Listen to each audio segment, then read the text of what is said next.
This is the Sergio Rodriguez Show. Back to the Sergio Rodriguez Show. We got our final segment here, and joining me. Wait a minute. Are you guys clapping because we're finishing, or are you guys clapping? Oh, okay. All right. But joining me are the gentlemen who obviously sponsoring this whole thing, Brian Pedreira and Jonathan Cascais.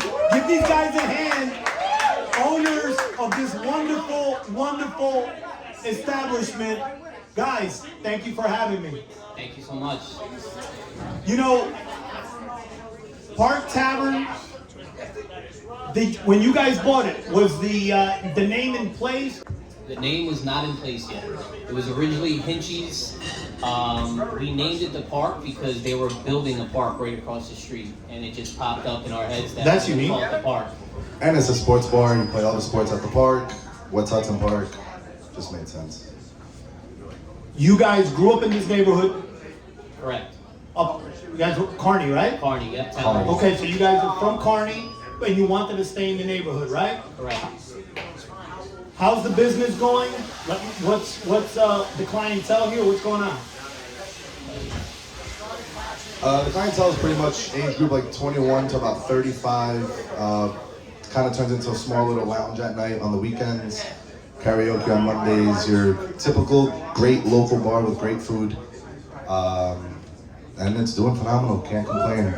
Yeah, I've been doing very well. Also, we play all the UFC events. Those are a big hit. All the pay-per-view events, big boxing fights. So we got a nice crowd. You guys told me that on last week when the World Baseball Classic, you said it was packed here for DR Puerto Rico, right? Absolutely, yep. So that means that all 900 people that watched this thing were actually here at the facility. I would say Mainly close to Puerto 50, Ricans. Yeah, a lot of Puerto Ricans. I'd say at least 50, 60 when we're A here. lot of empanadas that day, Serge. Yeah. Okay. You said you have UFC fights here. Football season. You're a Giant fan. You represent America's team. That is correct. The greatest franchise in the history of sports. Yes, it is. Those baby. Dallas Cowboys. Yes. That's what I'm talking about. I love the hate. Bring it. Hey, here's what I always tell people when they hate on the Cowboys. Nobody hates the Minnesota Twins, right? That's correct. Exactly. You know why? Because they're not relevant. 100%. Hey, Cowboys, they let Zeke go. A lot of changes in the offseason now. The league, the division, is right back to where it should be next year. The schedule gets a little harder for everyone there. Probably bothers the Giants more since they only beat one team with a winning record all last year. But speak to me about where you see your Cowboys, and then I'll let you speak 30 seconds on the Giants. Well, to go back onto Zeke, I love Zeke. You know, he had a great 7 years with us. It was time to let him go, though. He was declining the last 2-3 years.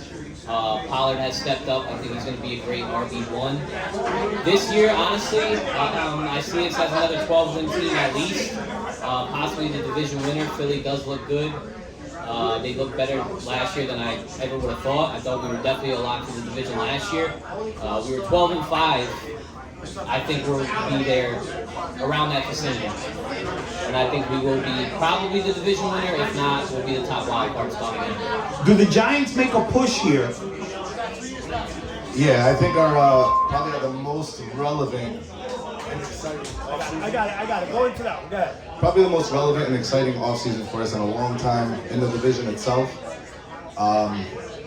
Just hoping to get at least 10 wins and look good doing it. Do you think the quarterback is going to have a similar type season where he keeps you guys relevant with the opportunity to win some of those games that you guys let get away this year? I do. I think we have a couple extra weapons that can definitely help elevate and make him look better. So one of the things that we spoke about when I came here last time to speak to you guys about putting this together was the gambling aspect. We spoke a little about the gambling stuff. You guys follow a lot of that stuff. How is it here? Are people throwing stuff at the TV when shots aren't going? I mean, speak to me about the gambling aspect of owning a bar, because I'm sure that's always a topic of conversation here. Absolutely. I mean, you see it all the time. Everybody's got their phones out. Now everything's done on the app. FanDuel's legal in Jersey, so you see people putting in bets all the time. And yes, people do get soured. Not at the TVs yet, but I have seen things being thrown, people walking out, very upset.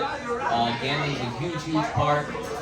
Me and John do a ceremonial bet every year where we bet who's going to have the better record, Cowboys versus Giants, and I basically take his money every single year.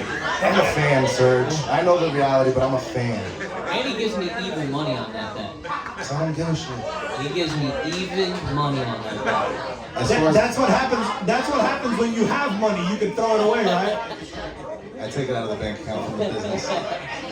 Serge, as far as gambling goes, in the year we've been open, we have about 23 holes in our bathroom walls. That is true.